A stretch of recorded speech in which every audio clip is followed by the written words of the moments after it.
매일 말씀 묵상 사무엘하 19장, 에스겔 26장, 고린도후서 12장, 시편 74편의 말씀. 그 가운데서 고린도후서 12장 9절의 말씀입니다. 나에게 이르시기를 내 은혜가 내게 족하도다. 이는 내 능력이 약한 데서 온전하여 짐이라 하신지라. 그러므로 도리어 크게 기뻐함으로 나의 여러 약한 것들에 대하여 자랑하리니 이는 그리스도의 능력이 내게 머물게 하려 함이라. 사도 바울이 자기의 연약함, 자기의 육체의 가시가 있는 것을 제거해 달라고 하나님의 일을 하고자 하는데, 하나님의 일을, 복음을 전하는데 그게 어떻게 보면은 방해가, 또 어떻게 보면은 마음껏 자기가 말씀을, 복음을 제대로 전할 수 없으니까 제거해 달라고 구했지만, 하나님께서 내 은혜가 내게 족하도다 하면서 어찌 보면 사도 바울의 기도를 들어주시지 않았다는 거죠.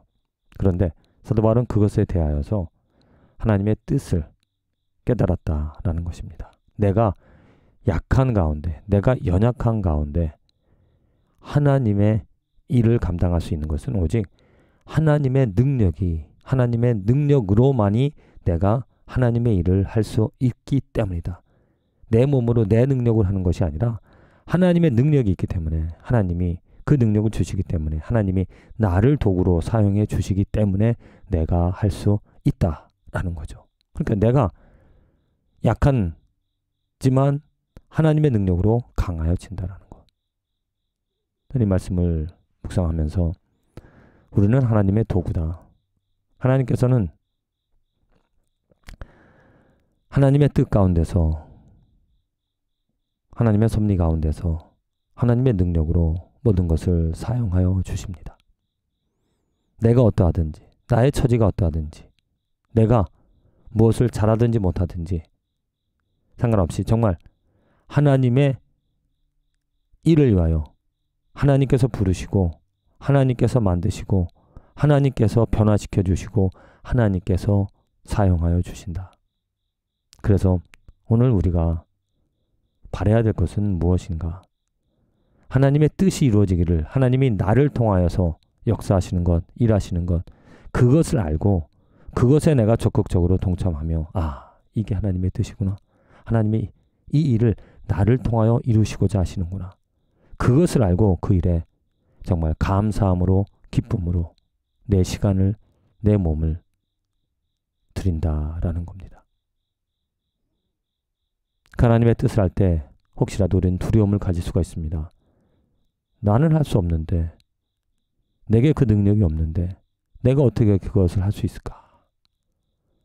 그러나 사도 바울이 분명히 우리들에게 이 말씀을 통하여 주는 그 교훈은 하나님의 능력, 그리스도의 능력으로 행할 수 있다. 나는 할 수 없지만 하나님께서는 행하실 수 있다. 그래서 나의 한계를 뛰어넘을 수 있는 것이고, 나의 부족함을, 또 내가 가진 것을, 내가 생각할 수 있는 것을 뛰어넘어서 정말 보이지 않는 하나님께서, 보이지 않는 그 하나님의 영광을 위하여 나를 사용해 주신다라는 믿음으로 살아가는 것이죠. 우리 저와 여러분들의 오늘 이 삶에서 정말 우리가 가질 수 있는 것은 오직 믿음입니다. 하나님이 살아계시고 하나님이 나를 하나님의 도구로 사용하셔서 하나님의 뜻을 이루어 가신다. 하나님, 나를 이용하시고 나를 도구로 하나님의 뜻이 이 땅 위에 이루어지기를, 나를 통하여 다른 사람이, 내 가족이, 아내가, 남편이, 자녀들이 하나님을 알고 하나님을 예배할 수 있는 그 축복된 하루가 되어지기를 간절히 바라며 살아갈 수 있는 축복된 오늘 하루와 인생이 되어지기를 기도드립니다.